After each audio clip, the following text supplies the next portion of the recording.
What's up, everybody? It's SEC After Dark. Welcome in. It is Wednesday night. It is the time that you look forward to each and every week. SEC After Dark, as I just said. It's a three-man weave for at least a few minutes as we wait on Jake Thomas. He is late. He's caught in a traffic jam, or his computer's he's dealing with IT, or he's waiting on the mailman for his AOL disk. I'm not sure what he's doing. Probably, actually, in all seriousness, probably child-related stuff because he's a new papa. So I imagine that's what it is. But just in case, we hope those lights turn green, and we hope he makes it on board safely. But until then, it's me, Corey Burton, Jeb Beecham, and Stephen Willis with you for the time being. How you boys doing? Oh, just absolutely fantastic. It's transfer portal week, and I'm having so much freaking fun. Yeah, I hear Ole Miss is going to get a pretty decent running back. No, they're not, probably. That guy's probably going to Miami. But he already canceled his trip to Tennessee, too, so I don't know. Yeah, he's a good little running back, and my goodness, that guy brings clicks. Now, Ole Miss is going to try to bring him in. They're going to try to get him still, and they're going to fight for that visit. And tomorrow's video that I did is about that. But Miami, if he doesn't visit Oxford, Miami is the prohibited favorite. Okay, all right. Well, that's Steve, and the video he's posting tomorrow is on Locked on Ole Miss, so check that out as well. It is transfer portal season, as he just said, but with NIL and all that good stuff, it's going to get really, really interesting. But before we get really, really interesting, I want to tell you that we're presented by DeadSoxy. Speaking of NIL as well, you can help out Ole Miss NIL right here at DeadSoxy. Steve is holding up some dope new socks. So it's beer showers. Beer showers. Okay. Right. And Ole Miss. There you go. The classic socks. So you can get all the socks that you want. They don't have just to be regular socks. Here's just regular tube shot. There's a regular tube sock right there. Looks like a 1985 special. Yeah, Jason sent me some new stuff to get me updated, and I appreciate that. Jason, I would like to up my sock game too. So if you could send one of those free samples over this way, I'd like to try it out. So anyway, you don't get free samples though, but you need to visit the website, DeadSoxy.com, and pick out your socks, man, and support NIL Ole Miss. Support Ole Miss NIL with your purchase of the socks. You get a clean, fresh-looking box like what's behind Steve right there. You get with the membership, you get a 25% discount on everything you purchase, free shipping, and I think they're still giving a free gift. I'm not sure. I hope they are. If they're not, I blame Jeb. All right, so Jeb's fault. Visit DeadSoxy.com now. Order your socks. Get your sock game right, and as always, stay soxy. All right, and then if we make any picks, which I don't think we're making picks, so we're still going to talk to you about pickles, but we're not making any picks. But if we were, betonline.ag is that source for all our betting lines. If you want to bet it, betonline.ag has it, including an online casino. So if you really want to bet it, they absolutely have it. So online slots, blackjack, poker, all that good stuff. So visit betonline.ag now. Enter the promo code Bleav. That's BLEAV to get a 50% welcome bonus on your first deposit. That's BLEAV for a 50% welcome bonus on your first deposit. So betonline.ag is where the game starts. Steve. Hey, it is time to get locked on pickles, everybody. Stewart's Cajun Pickles, that is. They offer a variety of Cajun spice products like pickles, green beans, okra, even carrots, and asparagus. They're family-owned on the Gulf Coast of Mississippi. Their Stewart's Cajun Dill Pickles have been pleasing pickle lovers for over 20 years now, and they have become the South's favorite pickles. You can find these pickle products online at thepickledstore.com or at your local Rouse's Market or other Southern Gulf Coast stores. Be sure to like Stewart's Cajun Dill product on Facebook and Instagram. Try these pickles, okra, and beans today. You will not be disappointed. Stewart's Cajun Dill Pickles, the South's favorite pickle. All right. So we got a great show lined up for you guys today. As if I didn't need to mention that, but it is portal season. There's a lot happening with the portal stuff. And welcome, Jake. Yeah. Sorry, fellas. Corey, you know this like I do now, being a parent, but after the bottle, and they're just so tired that they will not go to sleep, and they're just crying their eyes out. That's what I was overtired. Yeah, that's what I was experiencing. So Cassidy was like, "I need help," and I said, "I got you. I'll just tell the boys I'm gonna be a few minutes late." So, Nice. Hey, how you doing, guys? Pretty good. Welcome. Pretty good. You just missed all the ad reads. Well, I didn't miss much then, did I? No. Yeah, and the socks. And the socks and your shower right now. Yeah, and Stewart's Old style. Cajun dill pickles. Make sure you refrigerate them, Corey. Yes. Yep, I got it. The sip. After that, Ole Miss. Yep. the sip. Commit to the sip. So Jake, it's portal season, man. Anything happening with Alabama? It's been kind of quiet right now. Really, the only portal news and news up to date is on the basketball side. Really. Yeah, y'all's team is transferring away. Pretty much. But we got a lot of guys coming in. I think they've got like 8 wings coming in. It's 5 to 8. It's going to be weird. So, some of the guys want to leave. So, is it lemon pepper? Yeah, well, wingers, wings, so. Lemon pepper wings are very, very underrated. Very underrated. Some places they're properly rated as elite, but some places don't do them justice. But yeah, on the football side, nothing yet. I do expect to see several names in the portal, though. I mean, Georgia lost Andrew Paul, running back, who was going in beast mode in the spring game, but he just, he's going to be the 4th guy out, so he wants to get some playing time. So I don't blame him one bit. There'll be more to follow, I'm sure. But Vandy's lost 4 already. Lost an offensive lineman in a position that they can't afford to lose. Oh, really? Yeah, Jeb, suit up, man. You and I are going to be starting on Vandy's offensive line here before too long. Good God, no! I wouldn't. Really? I'm not going to wish that on anybody. No, the only position that I wouldn't wish less on would be the quarterback that has to play behind that. Oh, we'd be badass, dude. Nothing's getting by us. So yeah, Vandy's, to say Vandy needs offensive line is an understatement. So I imagine the entire Louisville offensive line that just entered the portal. Hopefully we can nab 1 or 2 of those. Tennessee needs offensive linemen too. We may fight you for them. Yeah. And one of those guys from Louisville transferred from Houston back in January. Oh, wow. And now he's back in the portal. Because I remember doing a show about him when he was in the portal back in January. Yeah, This it's portal amazing. stuff is so weird. And now they've decided unlimited transfers can start right away. Just pretty much is the way it's going to be from now on. It's just free for all now at this point. There's going to be you're going to see in the next 2 years, you're going to see a kid in double-digit schools. That's insane. That is insane.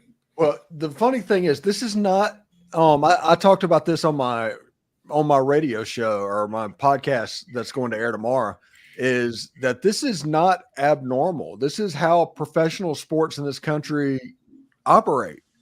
The Pittsburgh Pirates are literally known as the Pittsburgh Pirates because every year they would go around and recruit other teams' best players and take off their roster. That's how the Pittsburgh Pirates became the Pittsburgh Pirates. Right. So this is not something that's abnormal. It's just we haven't gotten to the point where contracts and ways to maintain a roster can happen. Yeah, that's the thing. At least in professional sports, you can sign somebody for 2 or 3 years and know they're going to be there for most of it. And they can't leave until you – unless they hold out. Yeah, well – they can't leave or they can't do anything until you cut them. yeah. In baseball, this whole situation, this free-for-all that they went through ended up with the reserve clause being a thing. That's how baseball fixed it. Yeah. It's just in college, it's going to become a poaching thing. I mean, you're going to have to have part of your staff dedicated to scouting other teams and trying to steal their players away. Right. They already do. Lane Kiffin, Ole Miss has a player personnel department that has a salary cap manager and like 4 managers in there that serve different purposes. Even I just didn't expect. they just beefed up their staff. They've got a guy now that's director of college scouting. College scouting. I like that. Yeah, I just didn't know that was going to become a permanent thing. It's it's a thing. And then they turned into Florida Gators. They're just making up different names and stuff. The game. Hey, you have a head coach of the defense and a defensive coordinator in Florida. That is so weird. No, at Vandy, he is literally scouting the portal. Like his job is to manage the portal. That's director. Like the director of you have to have now. Pro personnel. Yeah, right, Jeb. You got to have somebody like that now. Yeah. Even teams like Alabama and Georgia are going to have to start doing this. I'm just right. It's like you have college scouts. So for an NFL team, you have college scouts and you have pro scouts. The pro scouts manage and keep an eye on the waiver wire, who's getting cut, who's on the bubble, and all that stuff. Like they're free agents, potential. Yeah, undrafted free agents. Like as soon as the draft is over, those guys turn over to the pro personnel department. I was about to say, yeah, but imagine if everybody in the league was only on 1-year contracts. But it's even worse than that because we have 2 periods here of transfer windows. It's like 4-month contracts. Yeah, you can just see who look good in the spring and go try and poach them from the. Jeez, Ole Miss has a general manager named Billy Glasscock. He came from Texas, so he knows how the big programs and all of that to organize that. They hired a guy named Alex Brown, who was the general manager at Southern Methodist University, who was known for having innovative transfer portal strategies and scouting. And he's really good at doing that. So he was brought in for that. We have Kelvin Bolden, who is kind of the high school guy, the super recruiter, like you would think back in the day. And they brought in, I think, D.L. Mann, a Texas high school coach, to serve a purpose of high school relations out there as well. And the high schools with Kevin Smith, he does Florida. I'm telling you, man, Lane Kiffin has got it into an organization. Yeah, I mean, everybody in the SEC is that way. I mean, from 1 to 16, it's that way, man. It's crazy. Like they've got now, I think they're going to pass a rule too, where the recruiting department can travel. So like, burden off the coaches. Yes, to where the recruiters you bring the recruiters in to actually recruit. They do that, and the on-field coaches are basically doing what analysts are doing now. They're on-field coaches. Yeah, they're just on-field coaches. It's going to be truly the NFL model now. Right. Because in the NFL, you send your college scouts out. That's who interacts with the colleges. The pro personnel guys, obviously, they do what they do, and the coaches, they coach. Did you see what Mario Cristobal made last season? Yeah. I didn't. No, I didn't. $22 million is what he put on his tax return. What? 22 million. $22 million. Somebody's getting ripped off on that deal. But $50,000 for a linebacker, that's ruining the sport. Yeah. It is ruining the sport. No, I'm just kidding. Well, I mean, it's going to make things kind of weird. And I guess a lot of it is just you're going to have to start figuring out the risk versus reward and just do what you got to do. But, I mean, like, would you want to recruit high-ranking 5 stars now? Unless they're going to start immediately. Yeah. What are the odds they're going to be on your team after the first year? Think how expensive high school players are now. If you have a high school player and he stays with you until his junior year, that's 4 passages to where you have to bump their pay every single year. To have 2 times a year for that to happen. High school recruiting it's been devalued like NFL running backs. Yeah, because think about if it was Arch Manning, if it wasn't Arch, but it was a guy in that same situation, would he still be at Texas? I mean, Arch, I understand Mannings are different and he's sticking with it. It's his commitment, but most people wouldn't. They've been gone. I think he's staying at Texas because he realized he's probably not that good. Yeah, well, that might be true, but but I think he's on fraud alert, and he has been for 2 or 3 years. Yeah, I agree. Here's the thing though about the high school recruiting and all that. Now, I mean, why would you go to the high school to get these 4 and 5 star players when you can go to the portal and get proven players? From other, and it's kind of devalues the high school recruiting. In fact, that these high school recruits now may have to go to like a D2 to work their way up into the portal the year after. Perhaps. Yeah, so you're going to see a lot of these, and like there's going to be the surefire guys that end up at Power 5 programs, like Right. no matter what, like the Rivals 100 or whatever service you subscribe to.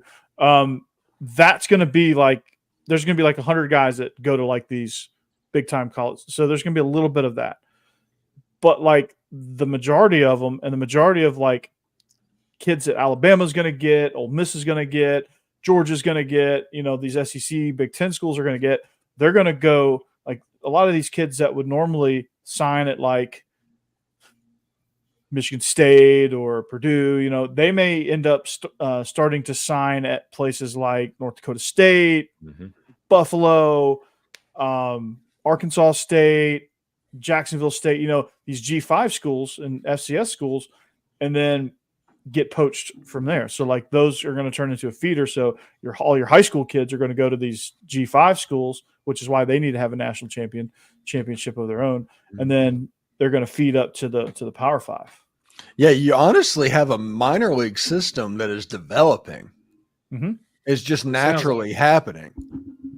Yeah. I'll be back in a minute, guys. Okay. Godspeed. So yeah, it's going to be like FCS is going to be like single A ball. G5 is going to be like double A ball, and like low level P5 schools are going to be like triple A, like your Rutgers and your Vandy's and your North Carolinas. Oh, no. I think the major leagues is going to be the SEC and the Big Ten schools, and it didn't matter if you're Vanderbilt or Rutgers or if you're Alabama and Georgia or Ohio State. I think like the Big 12 and the ACC, that's going to be like triple A. Yeah. Double A would be like the G5, and single A would be like FCS. Yeah. And you're going to get guys from those guys are going to be the ones entering the portal. The high school guys will kind of fill in, and then the surefire guys would be equivalent to the guys that go straight from high school to the NBA in basketball. Like that would be the equivalent. Like they're jumping straight into the big leagues. Yeah. Ole Miss is recruiting like 4 and 5 stars. That's who they're getting from in the high school ranks right now. And they don't get those prospect kids, those 3-star players that programs used to live off of to get and put into their system for 3 years and develop. Those guys don't exist anymore. You get those guys from Louisiana Monroe now. Yeah, it's a machine, and guys are in and out of the portal. I saw a number. I don't know if it's completely accurate, but I'm gonna go with it. I saw a number that was 32,000 players in the transfer portal right now. Nice. 32,000. Where do these dudes think they're going to go? Somewhere. No. They're just No, that's what they think. They think they're going to go somewhere. They don't have any plan, Yeah, it's crazy. And somewhere for a lot of these guys is going to be like Alcorn State. Yeah. Or Valdosta State, or like Lane College or somewhere. I'm thinking. Listen, one thing that we have had happen in our society over the last several years is the fact that we just avoid consequences, and we try to protect from consequences, and all of the consequences, they're evil. So we need to protect these kids going into the portal from the consequences of ending up at a lower level and not in as good of a situation. Well, that's not the way life works. You made the choice, live with. Yeah. If you bet on yourself, sometimes you lose. It's like last year when Spencer Sanders came to Ole Miss. He said, I always bet on myself. He's like, well, you're eventually going to lose. Snake eyes are eventually going to come up. And that's exactly what happened. And like I said, if these kids want to get into the transfer portal, let them. If it doesn't work out, they got a story and something to regret for the rest of their lives. Yeah. And sometimes they get lucky, and the school that they left will take them back. Yeah. And sometimes they end up in a better situation, and sometimes they end up nowhere. Yeah. And they end up being a walk-on at a D3 school because they can't – there's no room for them anywhere. But the other side of this, and this is a positive thing, is now let's say the SEC and the Big Ten schools, like Ole Miss, even Vanderbilt. After spring practice, they have exit interviews. And in those exit interviews, the coach tells them to get into the portal because they're not going to play where they are, because the coach wants those open scholarship spots for the transfer portal of their own. So all of a sudden you have Power 5 guys who have no chance of getting on the field, having a chance to go down as like a second bite of the apple to kind of find their level. And there's more transparency, which is what I like that. Like there's more open dialogue of, we'll see how it works out, kind of fight your way through fall camp. No, so it's a lot more honest now, and it's a lot more of like, hey, this isn't going to work out. And we're not jiving here. So we're going to just go ahead and get them. Like Deion ripped the Band-Aid off of that being okay last year, where he told his entire team basically get in the portal.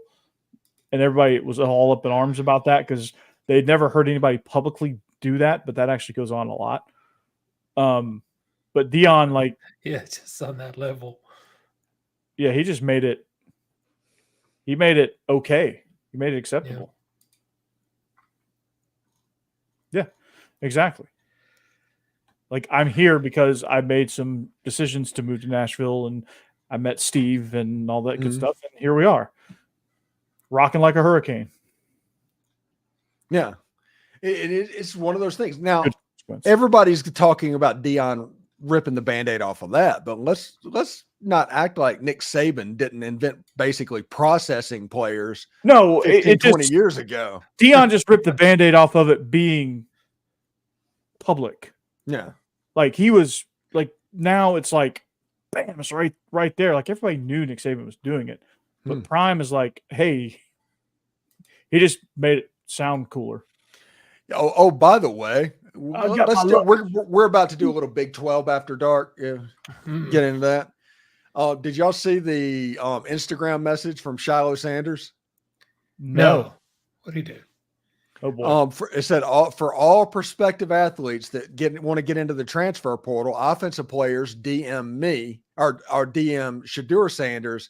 Defensive players DM me, Shiloh Sanders, and at the bottom it says, "This isn't last chance you." Which, whenever you hear that, is like, okay, of course. Now all I can think of this is last chance you. Yep. So they just need to fire Deion and get the real coach JB. Is that what needs to happen here? No. The real last chance you is Buddy Stevens. I will not hear any any Jason Brown slander. Buddy Stevens was the dude.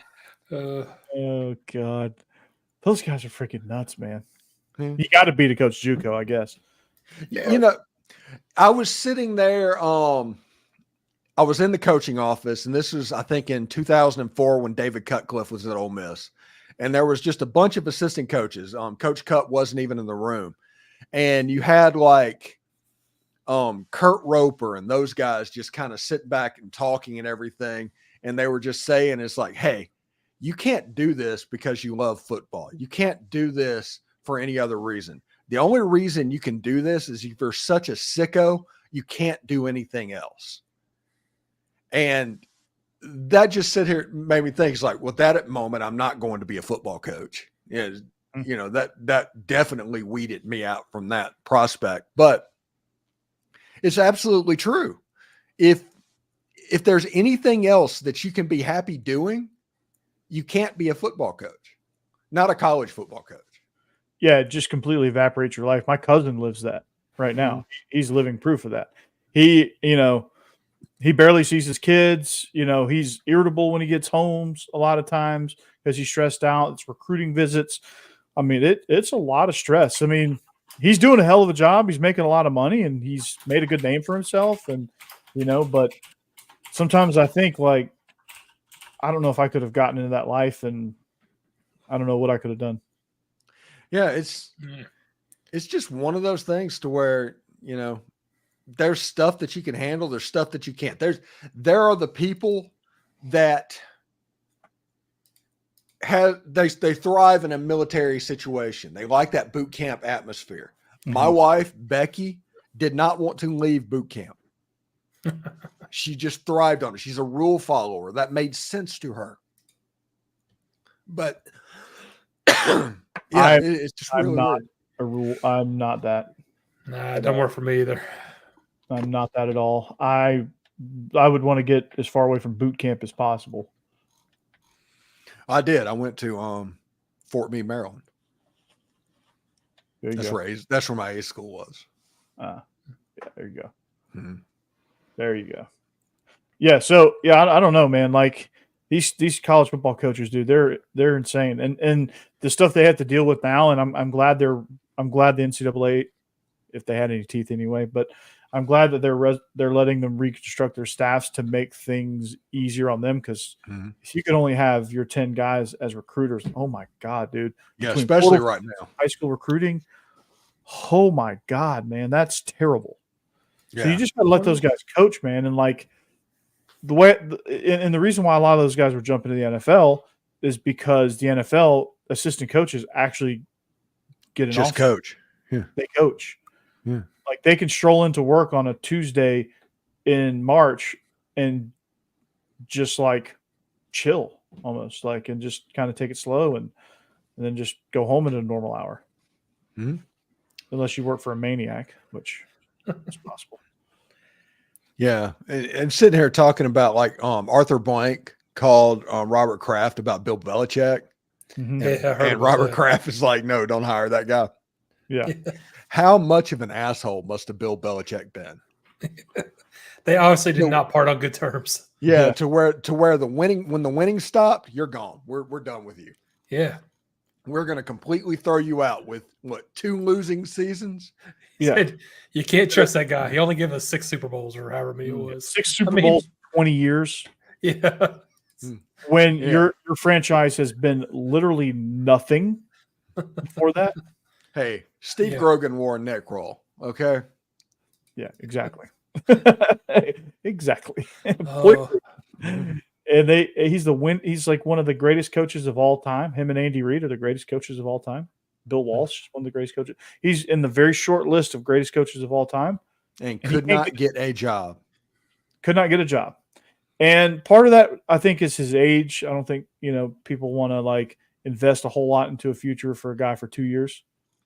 But then again, they're firing him at a rate half of that time. So why does it matter? Yeah.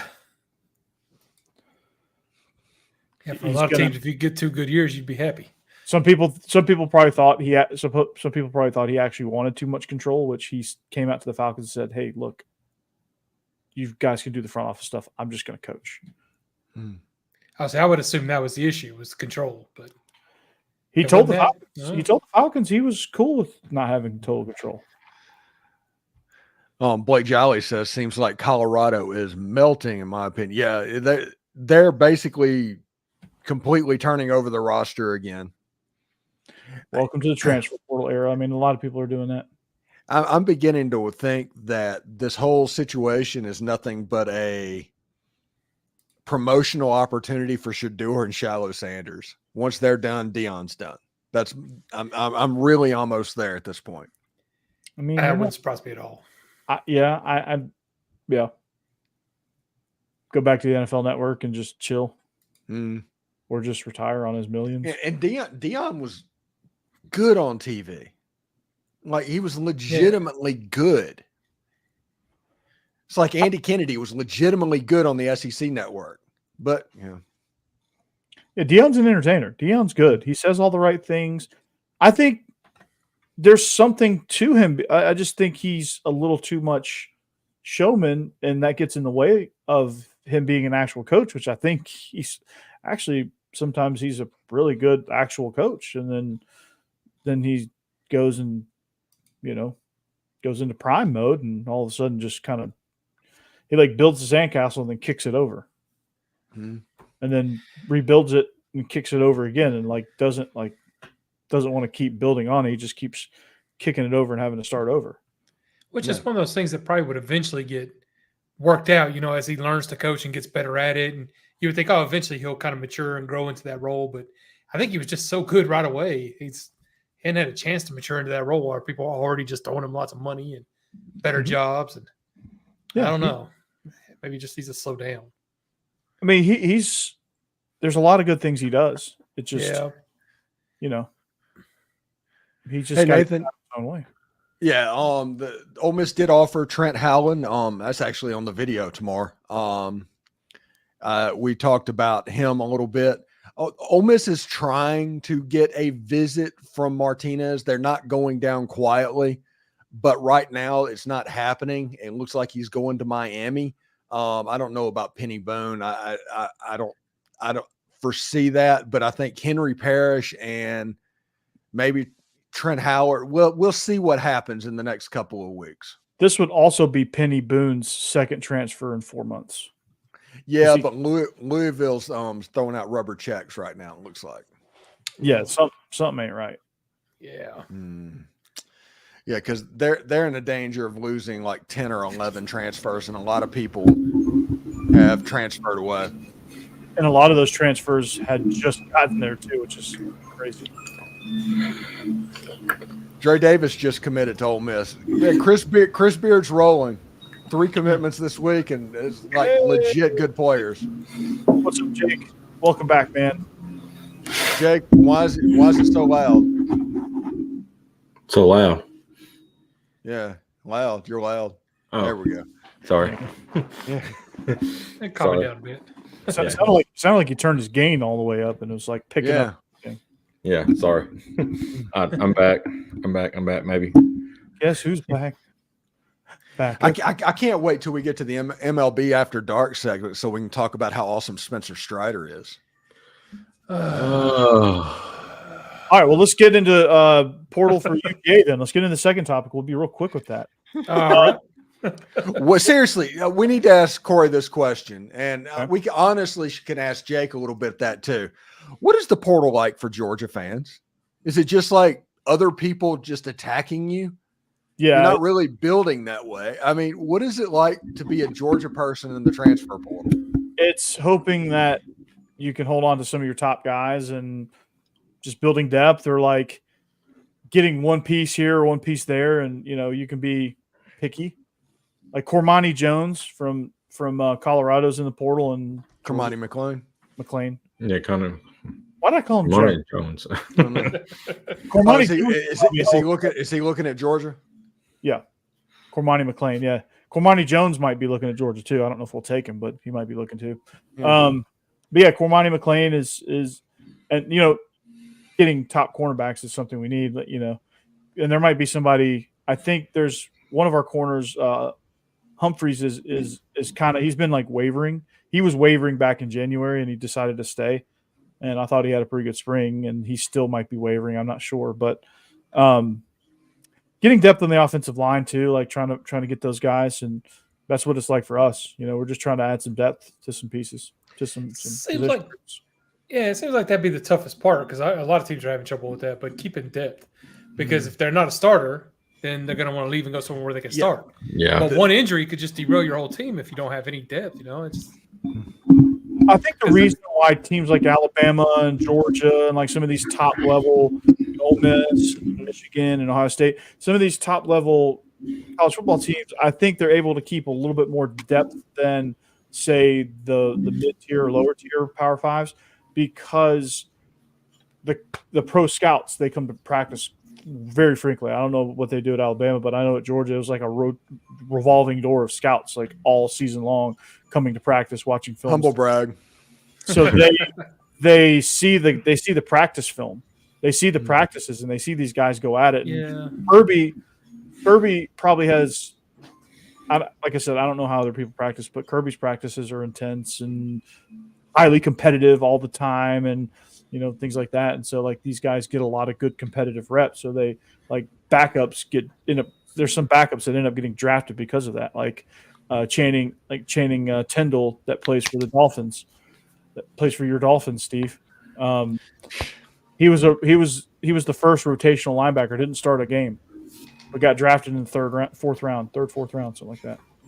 The Dolphins. I know all about depth issues because, a few years ago when both of our wide receivers went down, look what happened in the championship game. So it's very important to have that depth behind the first tier guys. But if they want to play somewhere else and they portal, I mean, I understand completely, especially if you're like a senior and there's no chance of you getting on the field much, then I have no pulls with you leaving to try to go somewhere where you can play and try to get some draft stock. But there's no reason to sit behind somebody if you're a senior for sure. Yeah. Me and Stacey on a while back for whatever reason on Twitter, we used to argue all the time about how the great equalizer in college football was coming. And it was all about the expansion of the playoff and all of that. And the changes in there is like it benefits Ole Miss the more of this stuff that happens. Alabama, the way it was, Alabama was one of those teams that could just recruit to the playoff every year, and they could just stockpile and stockpile and stockpile. They've added all these different things in there. And basically what you have is you have the starters for Alabama. They're still the starters for Alabama. And the freshmen and the young players for Alabama are still the freshmen and young players for Alabama. But what you don't have at Alabama at the moment are those mid-level guys, the guys that were just journeymen in the program that if a player went down, another one just robotically went in there and could actually do that. And because of that, Alabama went from about here to about here. And that's what Georgia's done as well. And just bringing them down a little bit, I think that's created more parity in college football. I would agree with that. I mean, also like injuries are a part of the game, and it's not really an excuse, but like this year's SEC championship would have been different, I think, had Georgia not lost some people to the portal last year, because they had some of that mid-level depth before that would have stepped in and done well enough to get a win in the SEC championship and got us into the playoffs. But like missing a Marius Mims, you have a beat up Brock Bowers, and the guys coming in behind them, it's just a significant drop. So again, it was like from here to here, and that was enough for Alabama to jump us, even though Milroe struggled for a lot of the game and then turned it on in the second half. Yeah. And then I found $20. But yeah, so speaking of Milroe, I saw some clips of Milroe. He's improved. He's got a new arm action. It looks really good. He's more polished with it. I went to the A-Day game and was impressed with what I saw. Of course, we'll see how it goes in the first game, but it's a different regime down there, but it's still kind of all of Saban's players are still in program, and would really the thing is going to be is how it's going to be in 2 to 3 years once the Boers players are in there. Are we still going to be at the top, or is he going to be able to recruit at the top? That's the biggest issue right now. He's going to probably succeed because he's got all those players from Saban in there, and not that, but once they start graduating, his guys come in. How's it going to be? So when Penix gets cut from the NFL in 3 years, he's going to come back. Who? Michael Penix. Yeah, I wish. No, he'll probably go to like the SFL, whatever, the USFL, whatever it is now. What is it? Yeah. UFL. And I will say the Birmingham Stallions are legitimately good. Oh, they're on pace of a three-peat for sure. They are that good. They are good. They are good. Really good. Yeah, I like watching Michigan too. Michigan's a fun team to watch. Mm-hmm. I don't know hardly any of their players, but they're a fun team to watch. Michigan's not a fun team to watch. Not the Wolverines. Oh, Michigan Panthers. Oh, my bad. Not the Wolverines. God, no. Michigan's going to be in a little trouble this year. Yeah, they are. And I still, which by the way, they got put on 3 years of probation for basically flaunting the rules during COVID. If that was Ole Miss, Mississippi State, or Arkansas, they would have been put in jail. They would have been under the jail. Yeah, they'd have been under the jail. And Michigan's like, just don't do it again. Because Tennessee, it'd be 3 years later before we found anything out. How did they get a ruling this fast? If it was Tennessee, it'd be like 2030 and like, okay, you remember what you did in 2020? Nobody does, but you're getting 3 years probation for it. Yes. Never seen them move that fast. Jeb, did you see that I put in the chat earlier today about Josh Harple? Harple, yeah. What was that? He's 1-9. He's 1-9 in games where has scored under 30 points, and I think Kirby's like 25 and 15 in similar games. But the one thing that when I was reading more comments about it, and it makes sense, Heupel inherited a 3-7 team. Kirby inherited a 10-win team pretty much, and just built off of that. So Heupel's been in a little worse situation than that 2016 Georgia team was not good. No, they had Ole Miss was up on them 42-0 in the third quarter. But still, I mean, they won like 9 games the year. But they had a lot better players than Tennessee did when Heupel took over. Yeah. Really, and his defense, especially the secondary, was just a mess. Yeah. But So if he works on that defense, they could be really legit. Yes. And I think our front seven is going to be good this year, but that secondary is still going to be a problem. But honestly, that's how he fixed it when he came in, was innovating his offense and scoring a lot of points. So yes, when it worked, we were good, and when it didn't work, we weren't. But Mark Richt quit recruiting offensive linemen. You got to have offensive linemen in the SEC. He quit recruiting offensive linemen. That's Derek Dooley did that to us. That was so horrible. Gus Malzahn did that to Auburn too. Yeah. He just stopped, and then he had One of the worst things you could busted do. quarterback, and no, that'll wreck your team pretty fast. he had a run like he didn't have a quarterback. Like Georgia didn't have a competent quarterback until Jake Fromm stepped in between Aaron Murray and Jake Fromm, which is a pretty sizable gap. That's true. They started guys like Hudson Mason, Grayson Lambert. And I'm not saying anything about Georgia's coach. I'm just saying on Heupel's side, that's the way I look at it. Is he had no defense. He did what he could do when he came in, and that was fix the offense, because that was his thing. Yeah, the problem with Josh Heupel, he's good. Kirby fixed the defense first, and then the offense followed suit. And Kirby is a freaking recruiting animal, and that's how he got. Kirby's team would have been, if he didn't recruit as well as he did, that his teams would have been a lot slower getting started. But he recruited his ass off. Yeah, that's how he got it. And you could just see what they focus on, because that's what Heupel's been doing too on offense. We've got 5-star quarterback this year. We got a 5-star quarterback coming in next year. 5-star wide receivers. That's what he focuses on. Yeah, and the difference in the two mindsets is Nick Saban. Yeah, Kirby is the only Nick Saban assistant, really. I kind of consider Lane Kiffin because I don't know if he was there long enough to really. I don't know. I think Lane Kiffin is a Pete Carroll assistant. I that's who I give Lane Kiffin credit for, is the Pete Carroll. Yeah. So Kirby is the only true Nick Saban assistant to go on to get a head coaching job that truly soaked in all that knowledge. And truly, what about Billy Napier? No. Oh, G5 Billy, baby. LinkedIn Billy. But yeah, I agree with you. I think Lane Kiffin more has the Pete Carroll mindset. He just needed Nick Saban to help kind of mature him a little bit for a year or so. He's got to meet Nick Saban with the way he treats the media and the way he handles certain things.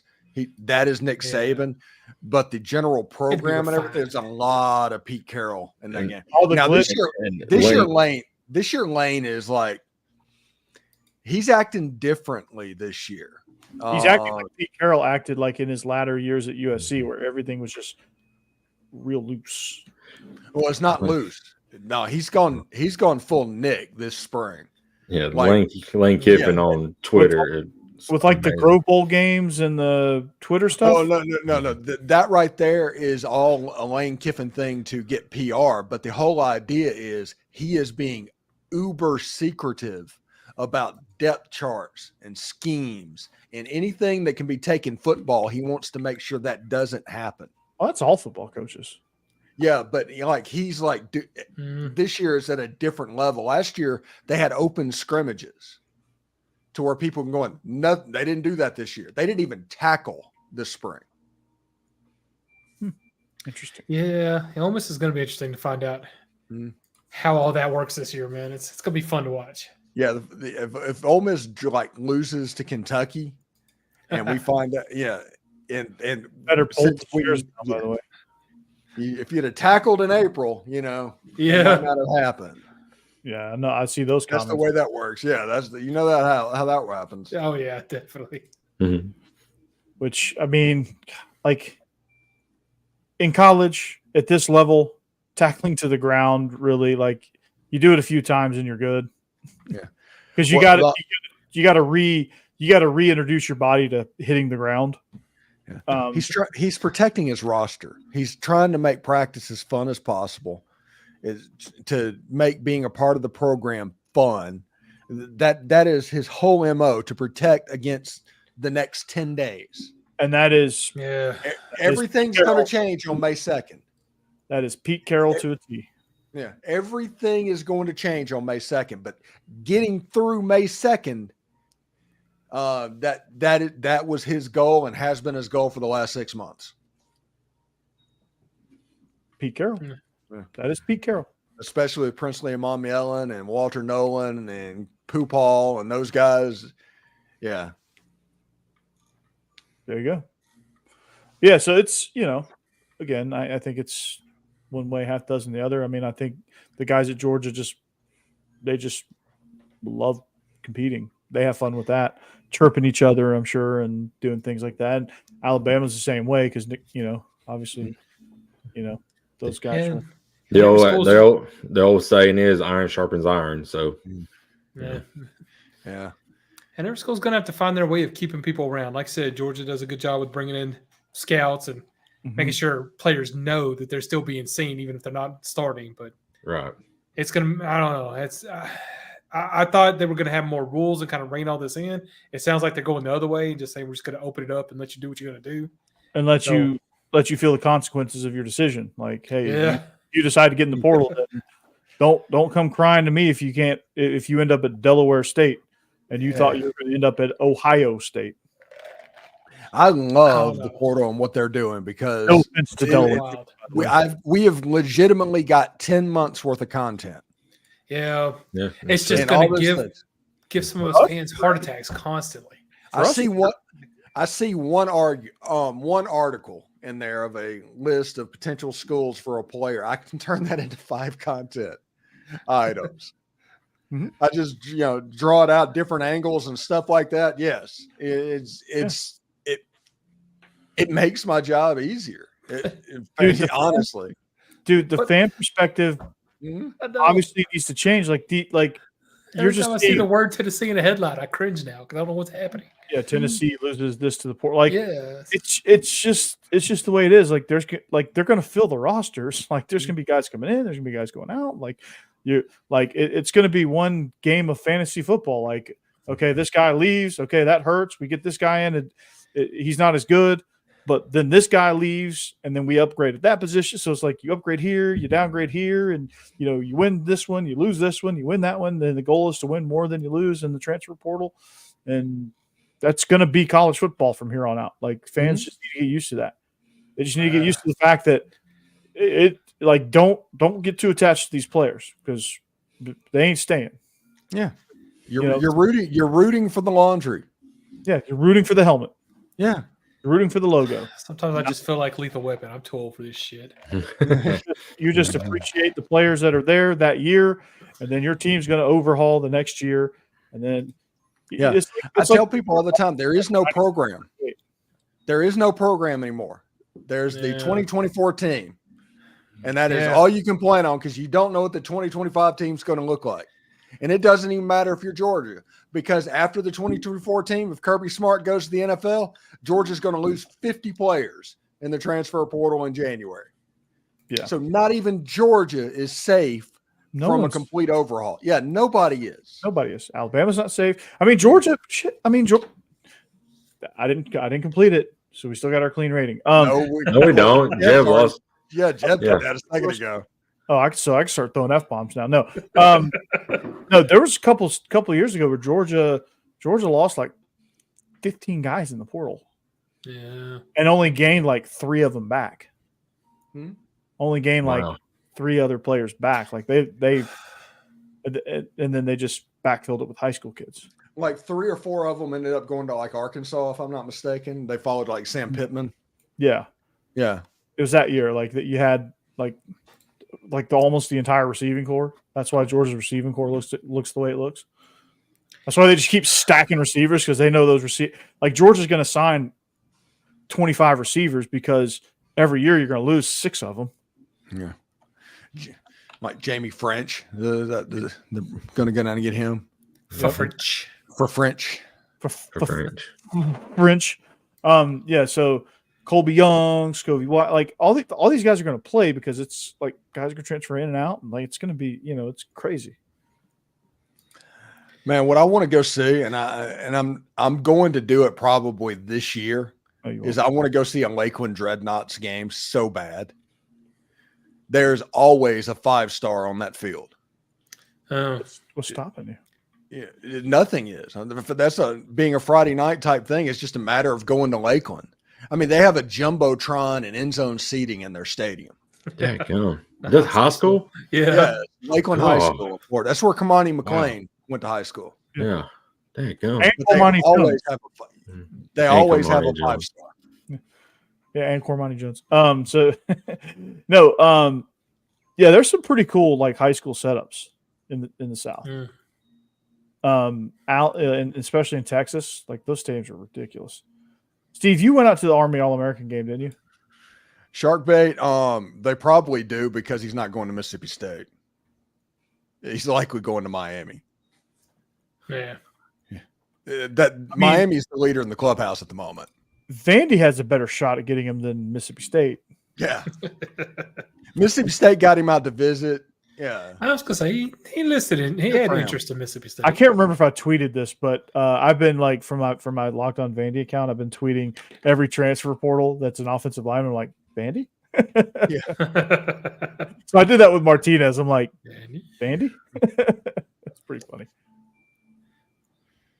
Yeah. But yeah, I do not think Mississippi State has a chance at Martinez. Not even a little bit. They got him out for a visit. That's probably a win for him and as good as they can do. It's a good PR move for him, though. Yeah, it is exactly what it is. Come out here, PR, do what you have to do, then end up going down to Miami, and that's where you end up going to sign. Yeah, he's going to go to Miami for sure. Yeah. Ole Miss is going to try and get him in for a visit. If they can get him into a visit, it's going to be an Ole Miss Miami competition. That's the way that works. If they do not, he's going to Miami.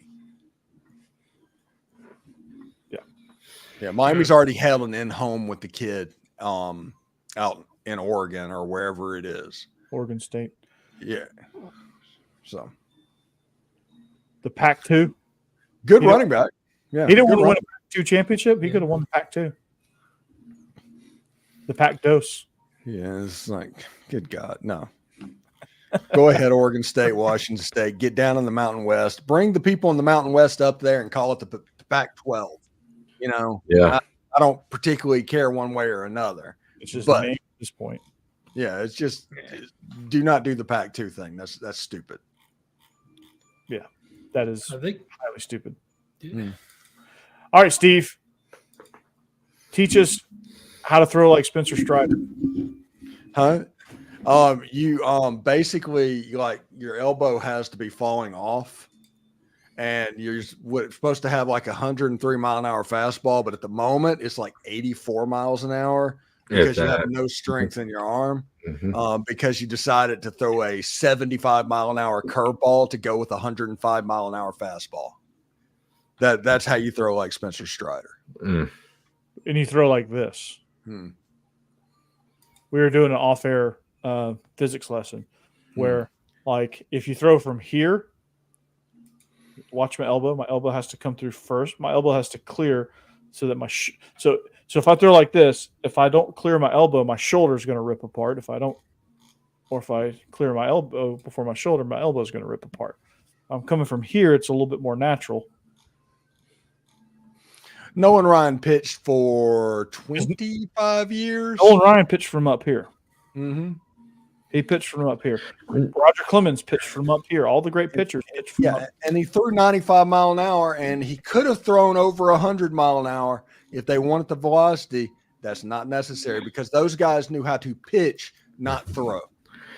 Yeah. Corey, you made a good illustration because, you see those sidewinder guys, they don't throw 100 miles an hour. They throw about mid-80s, because that arm, these guys focus on location and movement. Right. Yeah, those sidewinder guys right here. And all your power comes from here because you can really get on top of the ball and drive your lower half into it. Mm-hmm. Yep. I mean, just watch all the great power pitchers from. I mean, get off my lawn first and then go watch the great power pitchers and just watch their arm slot. I mean, they're all from here.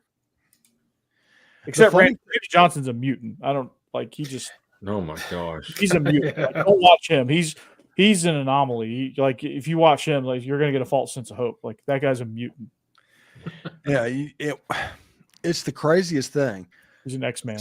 Certain pitches will be like come in and out of vogue because they're worried about hurting pitchers' arms. Like the splitter was not a popular pitch for a while because they were genuinely worried about that. I don't know why you throw a thing like a fastball. Yeah, but they genuinely thought that it hurt arms and everything. Well, yeah.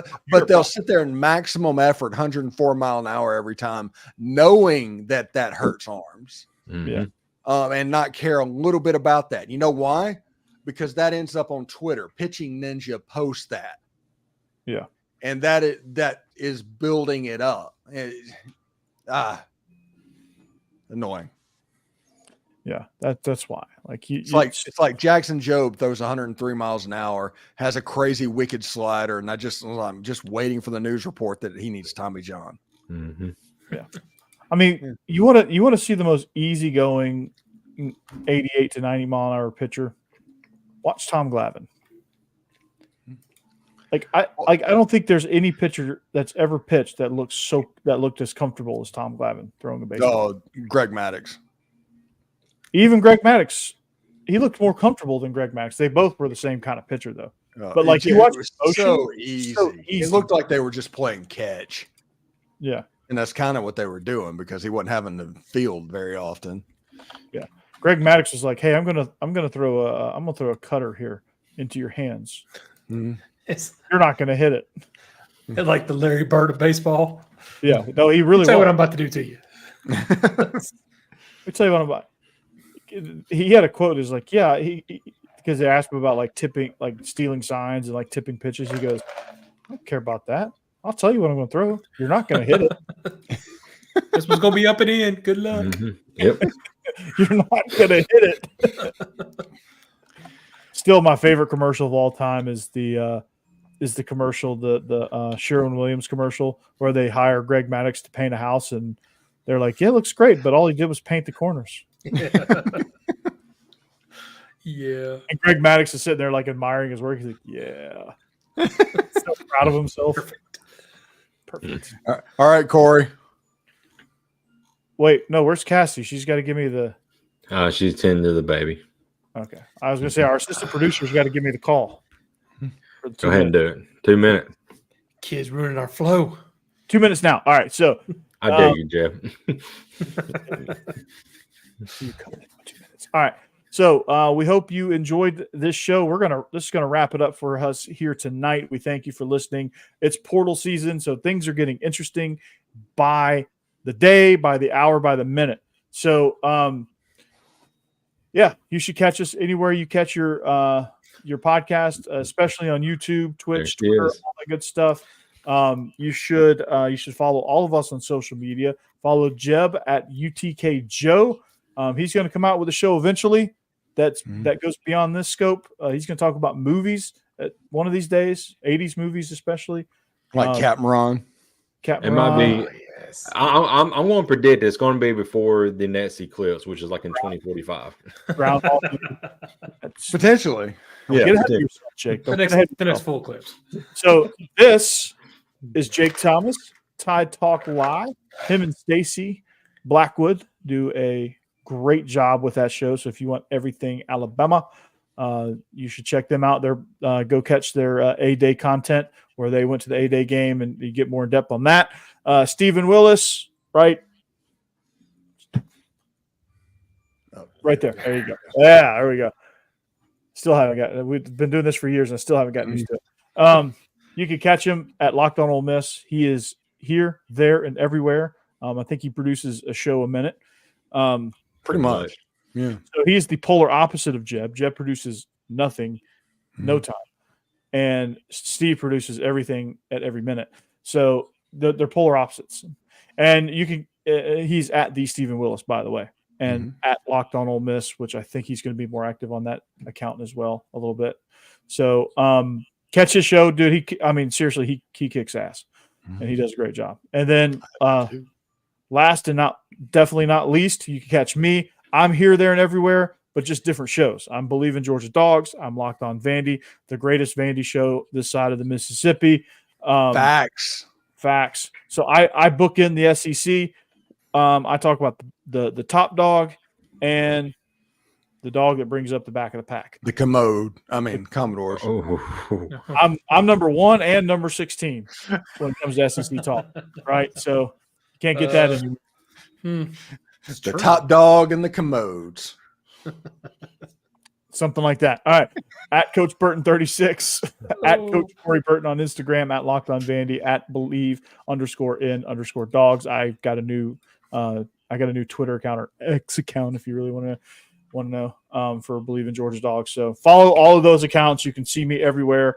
I'm Mr. Versatile, and that's what we do. So that being said, we're SEC After Dark. We thank you for listening, and we'll catch you back here next week, better than ever.